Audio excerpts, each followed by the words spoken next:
Tuloy-tuloy ang paghahanda ng COMELEC kahit pa iniurong na sa 2026 ang barangay at sangguniang elections na dapat sanay ngayong Disyembre. Bukod dyan, pinaghahandaan din ng komisyon ang posibleng pag-iimbestiga sa mga kandidatong tumatanggap umano ng donasyon mula sa mga kumpanyang may kontrata sa pamahalaan. Para sa Detalye Live, mula sa Mandaluyong City, nasa frontline ng balitang yan, si JC Cosico. JC, unahin ko muna itong sa BSKE, no? Yung sanggunian na kabataan elections at barangay elections. Bakit daw naghahanda pa rin ang COMELEC para dyan? Ruth, posibleng magsagawa nga ng investigation ng COMELEC dito nga sa ilang mga kandidato o sa mga kandidato na tumanggap nga ng donasyon mula sa mga entities na may existing government contracts. Sabi ni COMELEC Chairman George Garcia, paglabag ito sa Section 95, Paragraph C ng Omnibus Election Code kung ano ang magiging epekto niyan sa mga kandidato, hindi niya nga muna sinagot dahil baka daw may mag-file ng reklamo sa poll body, lalo po't mainit ang issue tungkol dito. Sa ngayon ay ongoing naman yung kanilang review sa mga sose ng mga kandidato, kabilang na yung mga isinumite ng higit 60 candidates na tumakbo nga sa pagkasenador nitong 2025 elections.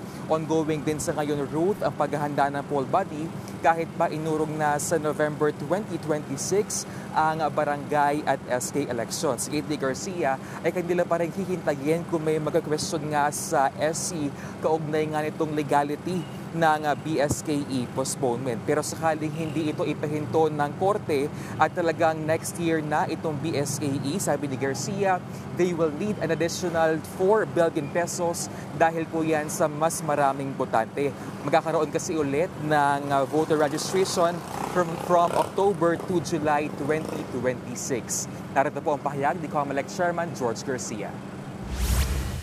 Kung magkakaganon po, ay kakailanganin natin ng dagdag na presinto, dagdag na mga electoral board na maglilingkod sa bawat dagdag na presinto, dagdag na election paraphernalia, dagdag na balota, etc. etc. Ang magiging katanungan natin, ano yung initial na aksyon ng Korte Suprema, kailan mangyayari yon? Sana mangyari ang lahat ng yan sa buwan ng September para maklama namin kung papatuloy ba namin yung ating filing ng candidacy na dapat mangyayari ngayong darating na buwan ng Oktubre.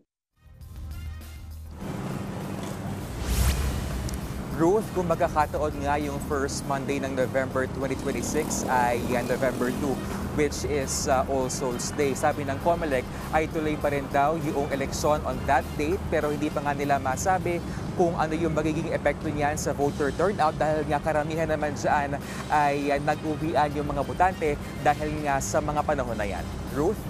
Yan po ang Express Report ni JC Cosico mula sa Mandaluyong. Mga kapatid, Ruth Cabalco, para sa mabilis na pasada ng mga balitang dapat niyong malaman, mag-follow at mag-subscribe sa social media pages ng News 5.